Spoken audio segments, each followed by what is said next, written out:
대구 경북 지역에는 땡땡골이란 이름으로 국밥집이 많은데 그게 바로 대구식 육개장이에요. 만들기도 간단하고 한솥 끓여두면 두고두고 먹어도 맛있거든요. 무파땡이라는 라면이 아마도 대구식 육개장이 모토가 아닐까 싶어요. 입에 쫙 감기는 맛의 대구식 육개장, 그 맛을 제대로 알려드릴게요. 먼저 시원한 국물 맛을 내주는 무를 썰어주고요. 참고로 무의 흰 부분을 사용해야 시원한 맛이 더 좋아요.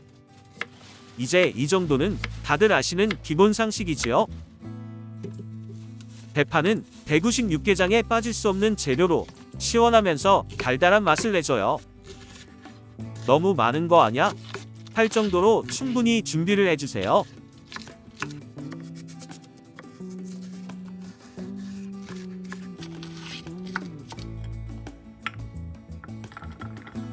마늘은 직접 다져서 넣어주세요. 마늘 향이 좋게요.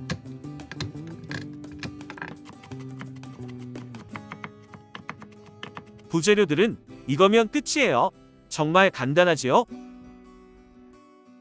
핏물을 빼기 위해 한우 250g을 물에 2시간 정도 담가두었고요.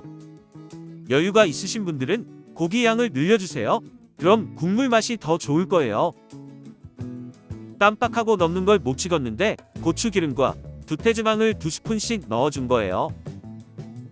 두태지방은 고소한 풍미가 좋아서 식당에서 많이 사용하는 재료인데 두태지방이 없다면 정육점에서 한우 지방을 조금 달라고 해보세요. 자주 가는 정육점이면 한우 지방을 흔쾌히 내줄 거예요. 기름 열이 올랐을 때 고기를 익혀주고요.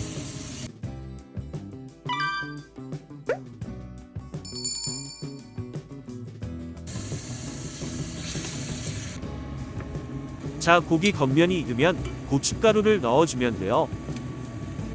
가득 담아서 3스푼 정도를 넣어줄게요.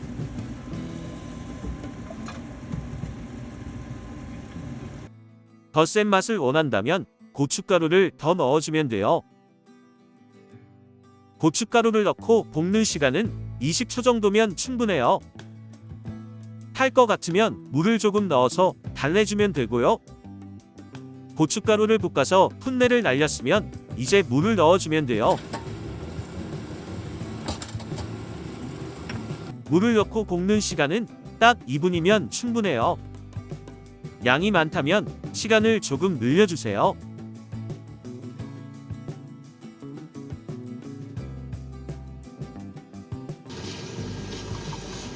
이제 물을 넣어줄게요.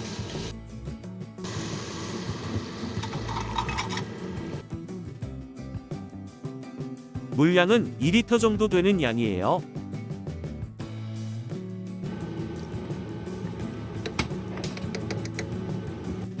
이제 뚜껑을 닫고 끓여줄게요.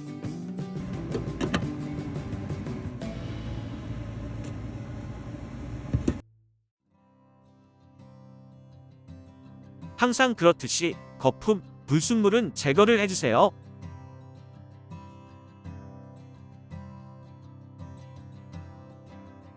기름이 과하다 생각되면 살짝 제거를 해주면 좋고요.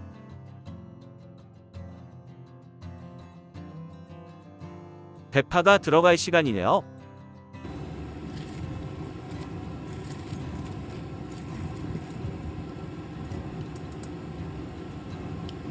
대파탕이라고 해도 될 정도로 대파 양이 많지요? 대파가 감칠맛을 내주고 달달한 맛이 나서 땡기는 맛이 좋거든요. 국물 맛을 완벽하게 잡아주는 거예요. 이제 간을 해볼까요? 맛있는 소고기 국밥집 맛을 내기 위해 조미료의 도움을 받아야 해요. 국물 요리의 조미료는 선택이 아닌 필수예요. 아무리 끓여도 맛이 나질 않는 이유가 바로 조미료예요. 확실하게 맛을 내려면 과감하게 넣어주세요. 그리고 마지막에 소금으로 취향에 맞게 간을 맞추면 끝이에요. 이제부터는 뚜껑을 열고 팔팔 끓여서 재료들이 우러나오게 해주세요. 국물이 바글바글 끓어오르기 시작하면 다진 마늘을 넣어주세요.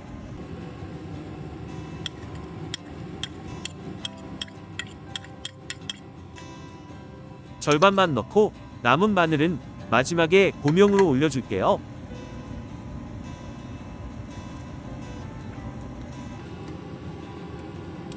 후추도 넉넉하게 뿌려서 향을 내주고요. 이제 푹 끓여주기만 하면 완성이 돼요. 대구식 육개장도 별거 없지요? 대파가 살짝 녹을 때까지 끓여주세요. 그래야 국물 맛이 더 좋아요. 자, 이렇게 대구식 육개장이 완성이 되었어요. 아참, 다진 마늘을 고명으로 올려주어야지요. 이래야 대구식 육개장이지요. 알싸한 마늘 향 때문에 국물 맛이 더 좋을 거예요. 쫙쫙 감기는 맛이 너무 좋아서 밥을 말아서 정말 맛있게 먹었어요. 여러분도 대구식 육개장 한번 만들어 보세요. 보기보다 더 맛이 좋아서 아주 만족하실 거예요. 오늘도 긴 영상 시청해 주셔서 대단히 감사드려요. 지금까지 착한 밥상TV의 유셰프였어요. 다음에 봐요.